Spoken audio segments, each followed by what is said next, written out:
İçində salamlayırıq sizi. Biz bu sərbəst işimizin əsas məqsədi ondan ibarətdir ki, qrup yoldaşlarımıza və yaxud da digər sən yoldaşlarımıza maarifləndirmə istimi olsun. İlk öncə başlayaq suallarımıza. Həyatınızı bir neçə kəlmə ilə xarakterizə etsəniz, özünüzü cəmiyyətə necə təqdim edərdiniz? Öncəliklə salamlayıram sizləri. Mən İftərzadə Ağaməli, 22 yaşım var. 11 il 38 nömrəli 11 il musiqi məktəbində təhsil almışam. Hal-hazırda da Azərbaycan Milli Konservatoriyanın 4-cü kursunda oxuyuram. Kamança ifaçısıyam. Mən cəmiyyətə özümü belə təqdim edirdim ki, mən heç vaxt özümü məhdudiyyətli olaraq görməmişəm. Uşaqlıqdan sərbəst böyümüşəm və heç vaxt mən əliləm deyə güzəşt istəməmişəm və ya o güzəştlərdən istifadə eləməmişəm.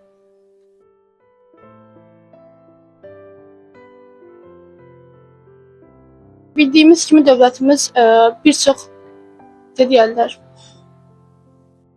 şəraitlər yaradır ki, əlilliyi olan şəxslər bundan yararlansın. Və siz bu şəraitdən necə yararlana bilirsiniz, yoxsa hər hansı bir iradınız varmı? Bununla bağlı soruşmaq istəyirdik. Öncəliklə bunu deyə bilərəm ki, təbii ki, dövlətimiz şərait yaradır və mən bundan çalışdığım qədərini istifadə edirəm, əlimə gəldiyi qədər istifadə etməyə çalışıram.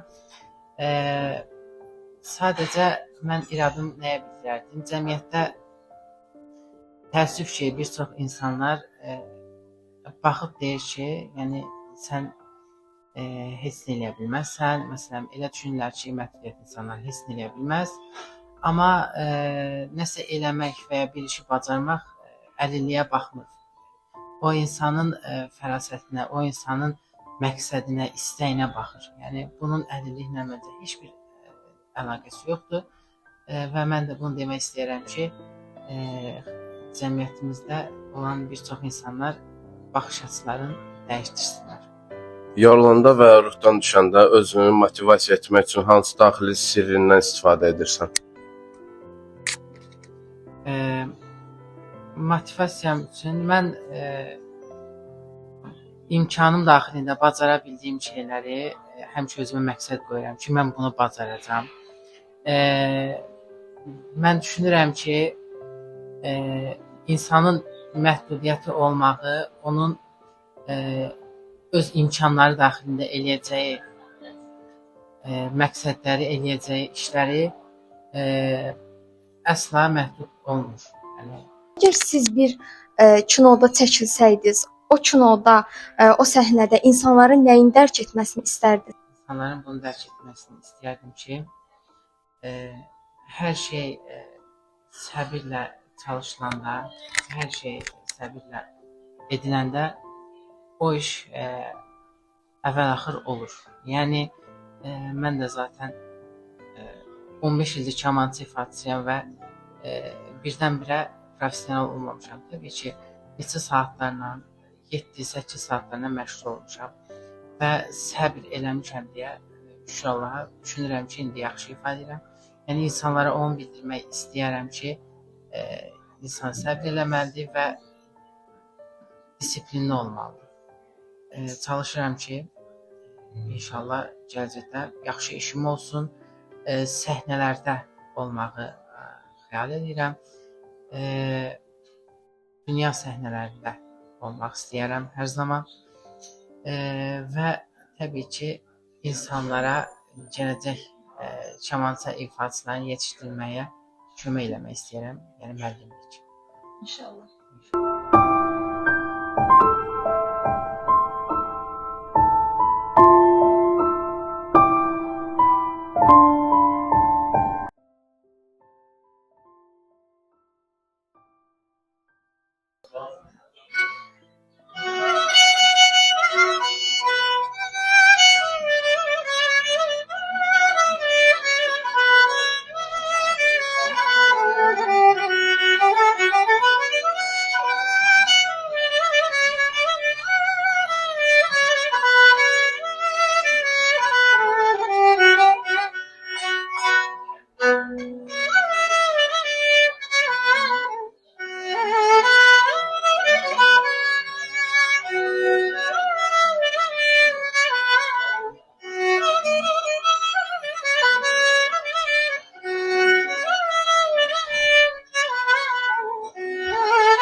Gözəl. Çox gözəl.